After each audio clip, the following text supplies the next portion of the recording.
बिस्मिल्लाहिर्रहमानिर्रहीम। हज़रत सैयदना अबू बकर रज़ी अल्लाह अन्हु की फजीलत में सही मुस्लिम से दो हदीसें आपके सामने पेश करता हूँ।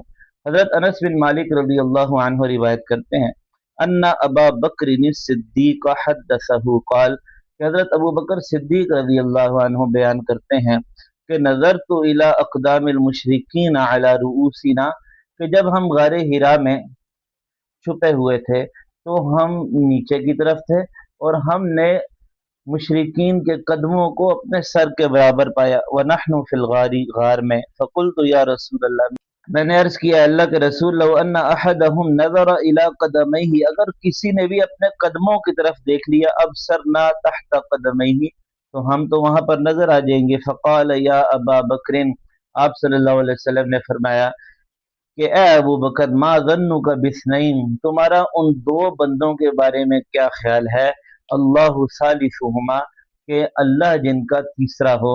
तो हज़रत अबू बकर रज़ी अल्लाह अन्हु को ये फजीलत हासिल है कि एक तरफ अल्लाह हैं जो कायनात के मालिक हैं, रब्बुल आलमीन हैं, और दूसरी तरफ अल्लाह के रसूल सल्लल्लाहु अलैहि वसल्लम हैं जो रहमतुल लिल आलमीन है, खातमुन नबिय्यीन है। उनके तीसरा होने का शर्फ हज़रत अबू बकर रज़ी अल्लाह अन्हु को नसीब हुआ। और आप सल्लल्लाहु अलैहि वसल्लम ने फरमाया, इन्ना अमन अन्नासी अलैया फी मालिही व सुहबती अबू बकर, के मुझ पर अपने माल के एतबार से और सोहबत के एतबार से सबसे ज्यादा एहसान करने वाला शख्स अबू बकर है। वलो कुन्तु मुत्तखिज़न खलीला लत्तखज़तु अबा बकरिन खलीला, अगर मैं दुनिया में किसी को अपना खलील बनाता तो मैं अबू बकर को अपना खलील बनाता।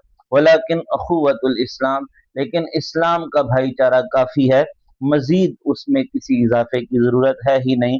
ला तुबक़यन्ना फ़िल मस्जिदि खौख़तुन, मस्जिद में अब किसी का दरवाज़ा ना छोड़ा जाए कि वो मस्जिद में डायरेक्ट अपने घर से इंटर हो जाए, इल्ला खौख़त अबी बकरिन, सिवाय हज़रत अबू बकर रज़ी अल्लाह अन्हु के दरवाजे के। तो ये आप सल्लल्लाहु अलैहि वसल्लम की हज़रत अबू बकर रज़ी अल्लाह अन्हु से मोहब्बत थी, और हज़रत अबू बकर रज़ी अल्लाह अन्हु का इस्लाम में इतना बड़ा मकाम है।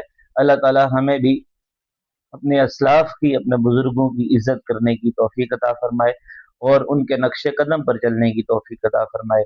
आमीन या रब्बल आलमीन।